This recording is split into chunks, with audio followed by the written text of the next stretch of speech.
Quero chamar a senhora Michele Marie, coordenadora-geral de convênios da AGU, para palestrar sobre vedações eleitorais. Bom, já vou logo dando os parabéns, né, para quem está aí até agora. Teve um pequeno atraso. Reinaldo está ali já olhando, que ele ainda vai falar de calque, né, Reinaldo?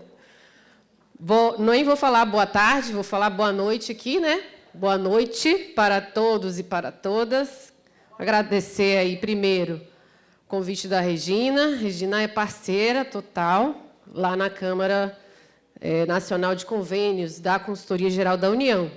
Eu coordeno a Câmara Nacional de Convênios da Consultoria Geral da União, sou membro da Câmara de Licitação e sou coordenadora geral de licitação, contrato, instrumentos congêneres e todos os instrumentos aí de transferências que tem lá no Ministério da Justiça e Segurança Pública.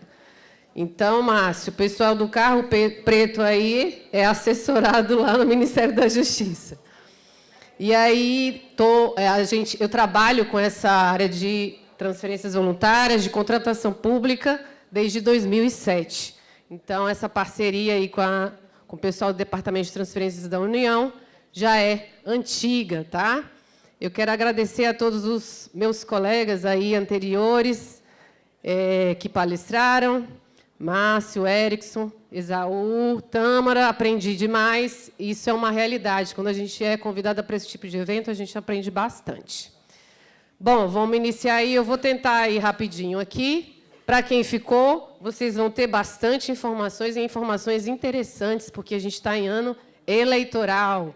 Então, para quem ficou, parabéns aí pela persistência e as informações que vocês vão levar agora para o município de vocês são de extrema importância. Eu vou tentar ser aqui mais didático possível que eu conseguir para vocês poderem absorver aí todas as informações, tá? Primeiro de tudo, que documento eu posso consultar para saber as vedações em períodos eleitorais? Essa cartilha aí, condutas vedadas aos agentes públicos federais em eleições da Advocacia Geral da União, tá? Ela já está atualizada, é de 2022, vocês vão encontrar todas as informações na cartilha. Ela foi feita de forma didática, para que vocês possam abrir e já ir no ponto específico da vedação que você está ali querendo encontrar. Coloquem lá no Google, tá? Cartilha Vedações Eleitorais AGU, que já vai aparecer. Esse é o primeiro documento. Seguindo a isso, tá? Qual é aí a intenção da vedação eleitoral? Isso é muito importante a gente entender por que elas existem, tá? Como o Esaú bem colocou, as coisas, antes delas serem aplicadas, elas têm que ser entendidas para que a gente possa aplicar da forma correta, né, Esaú? Não só tendo coragem e atitude para a mudança, mas eu preciso entender antes para depois até ter coragem e atitude para poder mudar. E a vedação eleitoral ela existe por quê? Então, muito gestor chega e fala, olha, doutor, mas essa coisa de vedação é um saco isso. Porque você quer fazer algo, quer tomar uma atitude, você fica com medo de fazer. Por que existe isso? Ela existe por quê? É intuitivo que a máquina administrativa não possa ser colocada a serviço de candidaturas no processo eleitoral, já que isso desvirtuaria completamente a ação estatal, além de desequilibrar o pleito. Então, qual é a intenção da vedação eleitoral? Evitar esse desequilíbrio do pleito eleitoral, ferindo de morte a isonomia que deve permear as campanhas e imperar entre os candidatos e fustigar o princípio republicano que repudia tratamento privilegiado a pessoas ou classes sociais. Então, o TSE já assentou o quê? O abuso do poder político é condenável por afetar a legitimidade e normalidade dos pleitos e também por violar o princípio da isonomia entre os concorrentes. Então, as vedações eleitorais, elas existem para proteger vocês, tá? Para que a gente tenha isonomia nos pleitos eleitorais, para evitar aí esse desequilíbrio nos pleitos eleitorais. E abuso de poder, o que é? quando demonstrado que o ato da administração, aparentemente regular e benéfico à população, teve como objetivo imediato o favorecimento de algum candidato. Isso aí está lá também no TSE. Tá? Então, qual é a grande intenção da vedação? Evitar o desequilíbrio do pleito eleitoral. Então, o objetivo é evitar a prática de atos para os agentes públicos, candidatos ou não. Então, não precisa ser candidato, tá? Em todas as esferas da federação que possam ser questionados como indevidos nesse período, tá?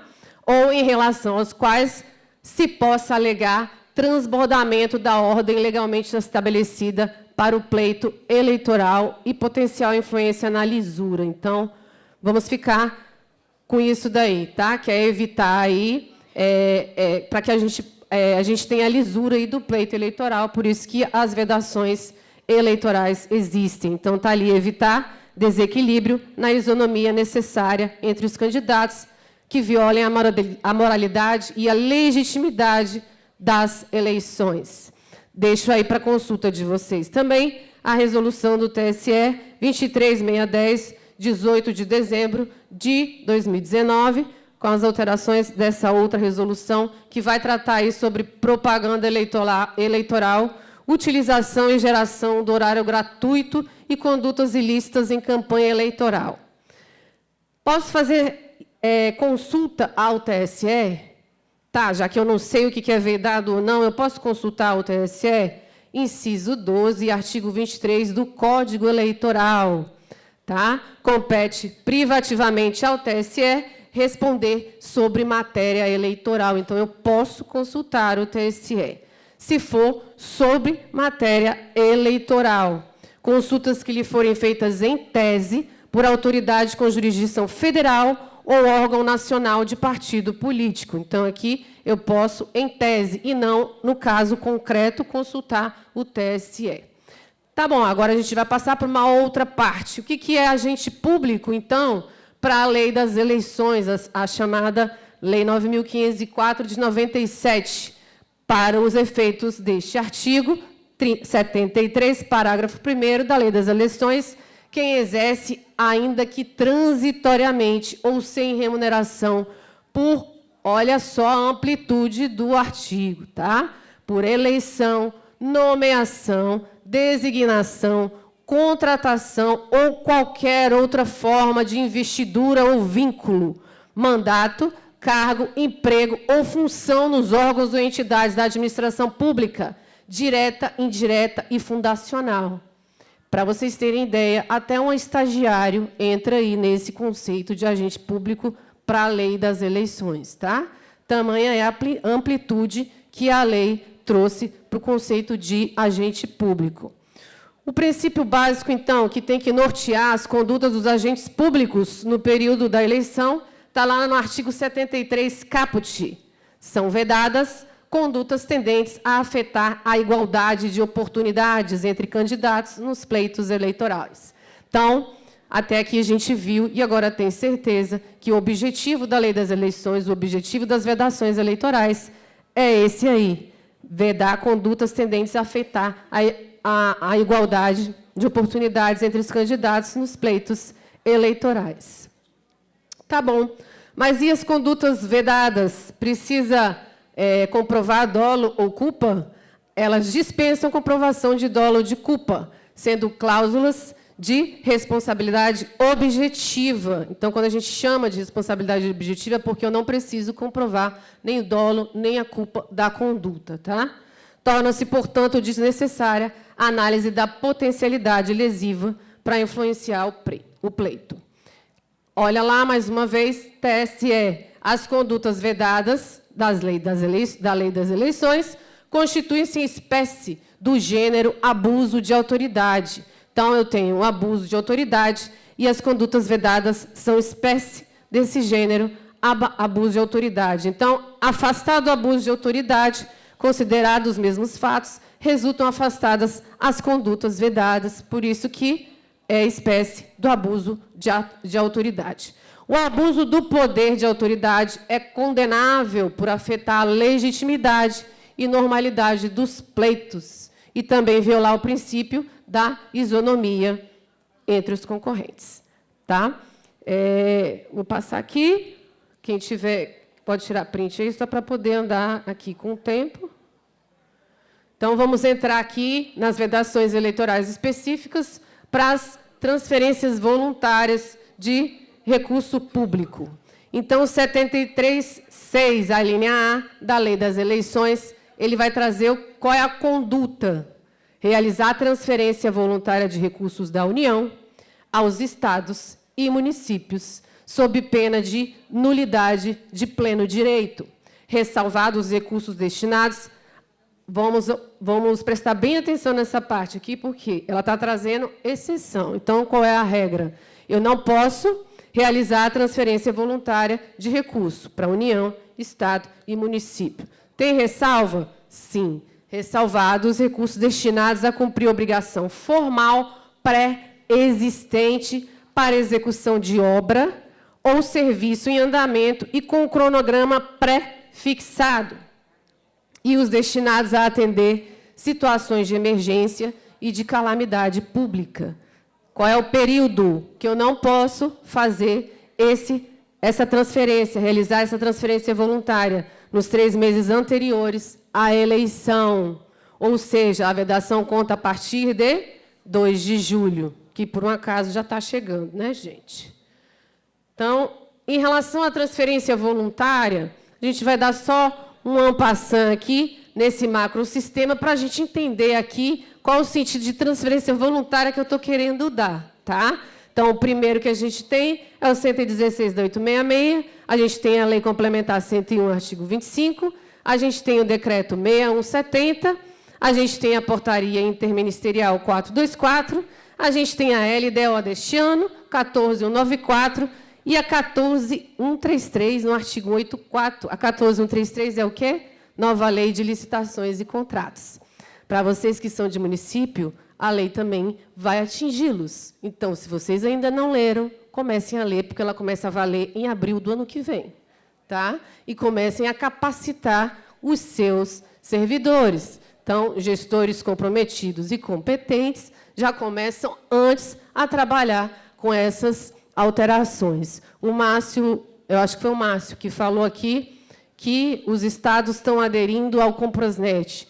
Na verdade, não é o Comprasnet, é o Portal Nacional de Contratações Públicas. Ele foi criado pela Lei 14.133, tá? Então, estados e municípios poderão aderir e tem Tribunal de Contas já dizendo que é obrigação, tá? O portal ele veio com a intenção de ser um grande portal que vai abarcar as contratações da União, estados e municípios, para que todas as informações, desde quando eu fiz a licitação até quando eu executei o contrato, estejam dentro do portal.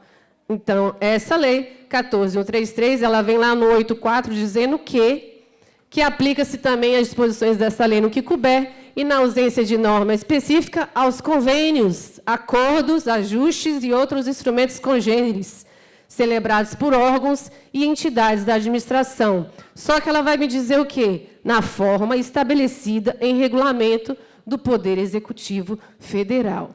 Que eu saiba, o DETRAN já está trabalhando aí neste regulamento. Não é isso, Tâmara? Para que ele regulamente esse artigo e eu possa ter também, na parte de convênio e instrumentos congêneres, a aplicação de acordo com a nova Lei de Licitações e Contratos. Tá? Eu deixei para vocês esse parecer da AGU, que tratou sobre a vigência da nova Lei de Licitações e Contratos. Então, olha lá, o conceito de transferência voluntária está na Lei Complementar 101. Essa lei é a de responsabilidade fiscal, LRF, né, gente? E no 25 ela vai dizer o quê?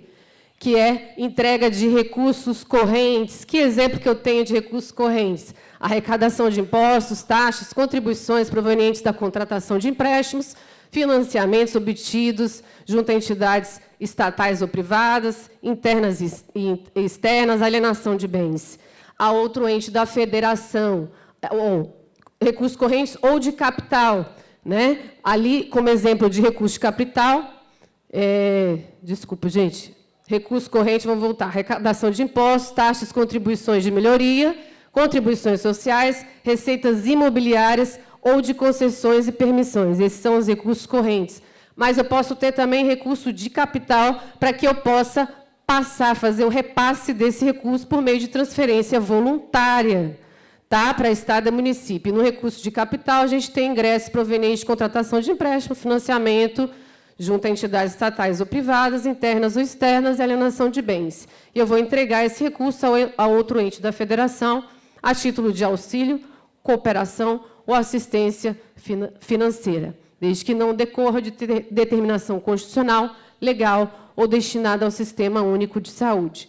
A gente tem uma alteração normativa interessante aqui, com a Lei 13.019, de 2014, que é a Lei do Miroski, tá? Que é o marco das organizações da sociedade civil. Quem lida aí com esse tipo de instrumento, né? Termo de colaboração, por exemplo, ou termo de fomento com as organizações da sociedade civil, que são entidades privadas sem fins lucrativos, conhece bem a Lei 13.019. O que ela veio fazer lá no 84, parágrafo único? Tentar organizar um pouco a bagunça, que esse é o nome, que tinha em termos de transferência. Por quê? Eu chamava tudo de convênio, né? Até hoje você ainda vê. Só que, na verdade, ele não era convênio estrito sensu. Então, quando a gente for falar de convênio, a gente tem que tomar cuidado para ver se está falando de convênio estrito sensu ou de convênio como regra geral, que não é a mesma coisa, tá? Então, ela veio dizendo no parágrafo único que são regidos pelo 116 da 866, convênios entre entes federados ou pessoas jurídicas a eles vinculadas, e os decorrentes de aplicação do disposto no inciso 4º do 3, e ali ele vem dizendo que o inciso 4º do 3 é o quê? Os convênios da saúde. Parágrafo 1º do 199 da Constituição. A partir, então, do Miroski, eu tenho uma direção no seguinte sentido. Convênio hoje é entre entes federados ou pessoas jurídicas a eles vinculadas ou decorrentes da aplicação ali do que vem na Constituição, que é ali o 199, na área de saúde, tá? Então, convênio estrito sensu seria isso. Transferência voluntária, eu estou repassando voluntariamente, enquanto União, o recurso. Transferência obrigatória, fundos que são previstos na Constituição, é um tipo de transferência obrigatória. Vou falar em forma de exemplo, que fica mais fácil para vocês entenderem. Ou, legalmente, pode vir por lei e vai ser considerado transferência obrigatória. Não necessariamente todas as leis. Pode ser que haja interpretação de que uma determinada criação de um determinado programa por lei, não necessariamente por ele ter sido criado por lei, eu não vou considerar como obrigatória, posso considerar como voluntária. E tem as sui generis também, né? A gente vai ver aqui que seriam os recursos de emenda, tá? Apesar do TCU ter uma outra interpretação, e a AGU ter outra, e aí os gestores ficam no meio. E tem que resolver a parada. Mas eu costumo dizer para os gestores que eu trabalho, e eu gosto de trabalhar muito próximo deles, que é bom quando você tem esse tipo de manifestação, né? TCU falando de um jeito, ou órgão jurídico de outro. Porque quem vai decidir, gente? É vocês. E aí vocês vão fundamentar com relação a quê? Com o que for melhor ali para a situação. Se a situação ali que eu estou presente, a fundamentação do TCU vai caber, eu vou colocar a fundamentação. Se for do órgão jurídico, eu coloco do órgão jurídico. Então, não sofram com isso. Usem o que é bom para vocês, tá? Então, tá. E aí, termo de execução descentralizada, que é o chamado TED, que está lá no decreto 10.426, já tem um decreto que regulamenta a TED. Tem esse parecer aí, que é da Câmara de Eleitoral da Consultoria Geral da União. A Consultoria Geral da União tem várias câmaras temáticas, né? Eu já falei para vocês aqui da de licitação, de convênio, tem a de eleitoral, tem a de inovação, então tem várias câmaras temáticas para ajudar aí nas orientações dos órgãos públicos relacionadas às normas, né? Para que a gente possa assessorar da melhor maneira os órgãos públicos lá federais, tá? E aí ela vem dizendo o quê? O TED ele não objetiva a distribuição de bens, que é o TED, né? É aquela descentralização que eu faço entre órgãos, por exemplo, né? Então, quando eu faço a descentralização entre órgãos, eu não preciso fazer um convênio, por exemplo. Eu faço por meio de TED. E isso daí eu posso fazer durante os 3 meses antes da eleição? Ele não objetiva a distribuição de bens, nem de valores ou de benefícios, né? E nem se qualifica como transferência voluntária. Impõe-se aos órgãos interessados a cautelarem que, na descentralização de crédito do orçamento da União, não se transgrida impedimentos eleitorais, zelando para que tais restrições sejam observadas pelos planos de trabalhos pertinentes. Então, eu posso, né, mas eu vou zelar aí no plano de trabalho para que eu não tenha o quê? Aquele descompasso lá na eleição entre os candidatos, tá? Então, atos preparatórios aí a um convênio, tá? Que é o que está aqui, atos preparatórios. Esse parecer aí, GQ 158, ele foi aprovado pelo presidente da República. Então, no âmbito federal, quando a gente tem aprovação de um parecer da AGU pelo presidente da República, ele vale para toda a administração. Então, ela é obrigada a seguir. Esse foi aprovado e ele veio dizendo o quê? Considera-se absolutamente legítimo que, durante os 3 meses que antecedem as eleições, os agentes públicos pratiquem todos os atos preparatórios necessários ao início de uma obra ou serviço, incluindo a assinatura do convênio, acordo ou instrumento, pois nenhum desses atos se encontra proibido pelo artigo 73. Então, eu posso começar a estruturar meu convênio? Eu posso até assinar meu convênio? Posso. Mas eu não posso fazer só o quê? O repasse. E, mesmo assim, a gente vai ver que tem outra exceção lá na frente, porque o direito, ele adora exceção, né? Então, é na exceção que a gente trabalha. O convênio, acordo ou instrumento deverá conter cláusula que explicite que os recursos somente serão liberados, ou seja, a transferência ocorrerá após o término do prazo previsto, lá no 73.6, a linha A. E aí... Obra ou serviço em andamento, eu posso. O TSE entende, e aí é o entendimento do TSE, que a exceção de transferência voluntária de recursos para obras e serviços em andamento se refere àquelas já fisicamente iniciados, tá? Então, eu tenho meu convênio, eu assinei meu convênio, e aí eu comecei a minha obra. Eu não tenho lá um cronograma para fazer os repasses? Não tenho? Se esse cronograma cair num período de vedação eleitoral, que seria aqui 3 meses antes do pleito, eu posso fazer o repasse, porque a minha obra já foi iniciada. Tem sentido a gente parar o repasse, porque tem a eleição, se a obra já foi iniciada? Não tem sentido nenhum. Então, por isso, a exceção, tá? Então, a minha obra iniciada, cronograma físico iniciado, eu posso fazer a transferência, mesmo no período eleitoral. Tem também esse parecer aí da AGU, que também foi aprovado pelo presidente da República. Então, vale para toda a administração pública federal, e também foi no mesmo sentido do que o TSE já tinha dito.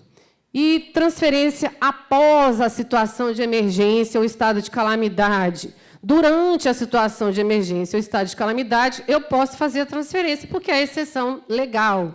Mas, se esse estado de emergência e de calamidade ele continuou, eu posso fazer a transferência? O TSE disse o quê? Vedou a possibilidade de liberar recursos para municípios que não mais se encontrem em situação de emergência ou estado de calamidade, mesmo que ainda necessite de apoio para mitigar os danos decorrentes dos eventos adversos que deram causa à situação de emergência ou estado de calamidade. Meio ruim essa decisão, né, gente? Porque tem muito município que, depois do estado de emergência e de calamidade, ele ainda continua por bastante tempo precisando ali de ajuda para que ele possa se reerguer. Mas, como dizem aí, é o que tem para hoje. E orçamento impositivo, né? As emendas. A gente pode fazer? Então, a gente tem orçamento impositivo 1 e tem orçamento impositivo 2, para vocês verem que o tema não é tranquilo, né?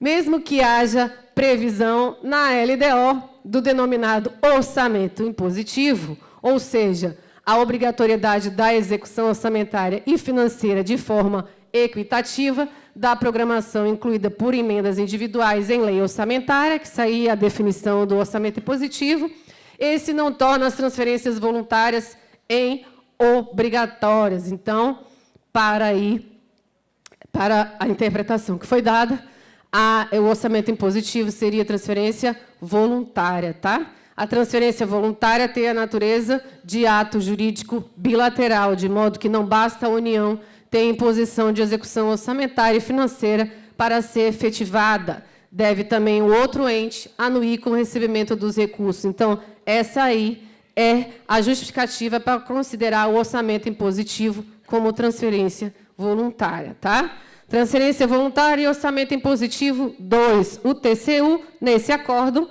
287/2016, decidiu que as transferências decorrentes de emendas estão submetidas à vedação do 73.6A, por se caracterizarem essencialmente como transferências voluntárias. Então, emendas também se atentem a isso, tá? Só que, como tudo tem exceção e no direito tem várias, esse parecer aí, AM05, que foi também aprovado pelo presidente da República. Esses pareceres aprovados pelo presidente, se vocês colocarem no Google o número deles, vocês acham, tá, gente? Ele vem dizendo que, na verdade, as emendas têm uma natureza jurídica sui generis, tá? Então, elas têm aí um viés de ser obrigatória, mas ela é também voluntária. Então, vamos ficar atento aí, para também, como esse parecer saiu depois desses outros entendimentos, para talvez a gente ter alguma alteração aí de entendimento no caso das emendas, né? Tirando a discussão toda, se são constitucionais, se não são, porque agora não ia valer a pena mais, elas têm o papel de, querendo ou não, efetivar a política pública ali no município, no estado que elas são destinadas, né? Convênio com entidade pública e privada, posso fazer? A assinatura de convênios e o repasse de recursos à entidade pública e privada para a realização de projetos na área da cultura, do esporte e do turismo não se amodam ao conceito de distribuição gratuitas, tá? Distribuição gratuita de bens, valores ou benefícios. Só vou falar mais desse. Tinha mais ali, e eu preparei, se desse tempo, para falar também sobre vedação em termos de contratação pública e licitação, mas acho que dá para deixar a apresentação disponível e eles pegarem, né, Tâmara? Eu deixo e vocês pegam e consultam lá todo o resto, tá? Distribuição gratuita de bens, valores ou benefícios. No ano em que se realiza a eleição, esse ano, tá? Fica proibida a distribuição gratuita de bens, valores ou benefícios por parte da administração, exceto exceção, nos casos de calamidade pública, estado de emergência ou de programas sociais autorizados em lei e já em execução orçamentária no exercício anterior, o ano passado, caso em que o Ministério Público poderá promover o acompanhamento da execução financeira e administrativa. Qual é o período? Durante todo o ano da eleição. Então, a gente já está nesse período, tá? Exemplo, doação de cesta básica, material de construção ou lotes, tá? Exceções, no caso da calamidade pública, estado de emergência ou programas sociais autorizados em lei e já em execução no exercício anterior. Só vou colocar mais esse entendimento dessa orientação normativa para vocês, tá? A vedação prevista no 73, parágrafo 10 da Lei das Eleições, que foi a que eu acabei de dizer para vocês, dirige a distribuição gratuita e discricionária diretamente a particulares, incluídas doações com encargos e cessões, tá? Então, muitos municípios e estados têm recebido doações do governo federal, tá? Vai se enquadrar aí, tá? Não alcançando os atos vinculados em razão de direito subjetivo do beneficiário e as transferências realizadas entre órgãos públicos do mesmo ente federativo ou as que envolvam entes federativos distintos observando, nesse último caso, ou seja, se for entes federativos distintos, que veda a transferência nos 3 meses anteriores ao pleito eleitoral, em qualquer caso. Tá? Então, essa orientação normativa aí é da AGU. Se vocês colocarem também no Google, vocês acham rapidinho. Eu vou passar aqui só para o último slide. Tinha mais aqui, para poder deixar essa frase aí para vocês. O sucesso não é definitivo, o fracasso não é fatal. O que conta é a coragem de continuar. O verdadeiro guia da vida é fazer o que é certo. Então, seguimos aí tentando fazer o que é certo, com coragem, com atitude, né, Esaú? Para que a gente tenha aí uma administração de excelência, de forma cooperativa, entre todos os agentes, órgãos, estados, municípios, União, seja lá quem for. Muito obrigada pela atenção de vocês. E seguimos aí, porque ainda tem ali o colega.